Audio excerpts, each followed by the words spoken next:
और cover story में आज बात होगी देश सेवा के अग्निपथ की।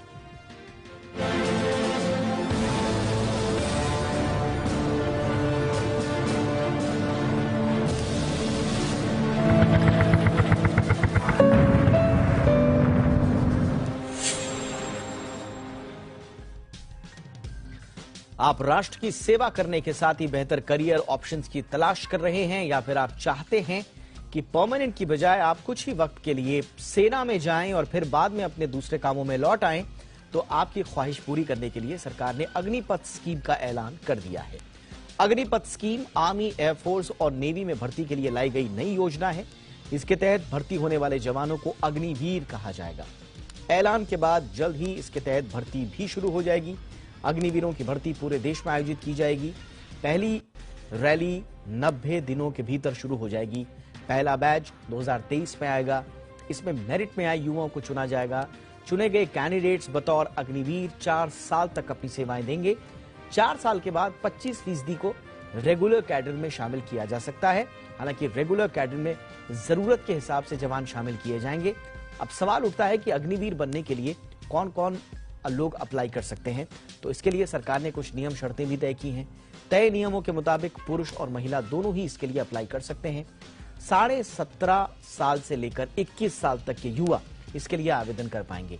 सिपाहियों, एयरफोर्स में एयरमैन, नेवी में सेलर्स के लिए भर्ती होगी। 10वीं और 12वीं पास युवा अग्निवीर बन सकते हैं। अग्निवीरों को बेहद टेक्निकल माहौल में ट्रेन किया जाएगा। इनकी ट्रेनिंग 10 हफ्ते से लेकर 6 महीने तक चलेगी। सरकार के मुताबिक अग्निवीर बनने के लिए आपको न सिर्फ देश सेवा का मौका मिलेगा, बल्कि इस दौरान आपको सैलरी और सेवा निधि का फायदा भी मिलेगा। सैलरी की बात करें तो अग्निवीरों को सालाना 4,76,000 रुपए का पैकेज मिलेगा। हर साल इसमें इजाफा किया जाएगा। चौथे साल ये पैकेज बढ़कर 6,92,000 हो जाएगा।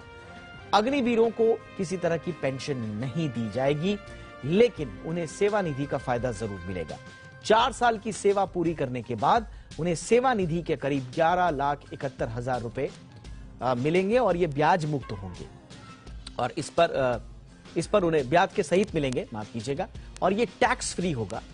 इस पर कोई टैक्स उनको नहीं देना होगा। अग्निवीर स्कीम लागू होने के बाद सेना में जवानों की कमी दूर होने की उम्मीद है।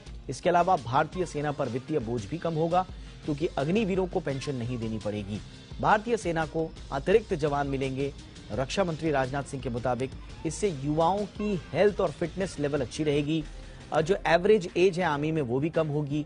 उनके लिए अलग अलग क्षेत्र में रोजगार के मौके भी पैदा होंगे। ये भी बताया गया है साथ में कि कई राज्य PSUs मंत्रालयों में अग्निवीरों को नौकरी में प्रायोरिटी भी दी जाएगी। लेकिन इस स्कीम के जितने फायदे गिने जाते हैं, उतनी ही चुनौतियां भी हैं। सबसे बड़ा सवाल जो पूछा जा रहा है वो ये कि एक प्रशिक्षित सिपाही बनने में 8 से 10 साल लग जाते हैं। ऐसे में सिर्फ 6 महीने की ट्रेनिंग क्या बॉर्डर पर तैनाती के लिए काफी होगी? क्या ये अग्निवीर शॉर्ट पीरियड की ट्रेनिंग लेकर गंभीर रक्षा चुनौतियों से निपटने में सक्षम हो पाएंगे? रेगुलर कैडर के मुताबिक इनका प्रदर्शन कैसे मापा जाएगा, ये भी अभी साफ नहीं है। सिर्फ भारत ही नहीं, बल्कि कई देशों में टूर ऑफ ड्यूटी का मॉडल है, लेकिन भारत में शुरू हुआ ये मॉडल कितना सफल होगा, इससे भारतीय सेना को कितना फायदा होगा, ये कुछ ऐसे सवाल हैं जिनके जवाब अभी भी साफ साफ मिलने बाकी हैं।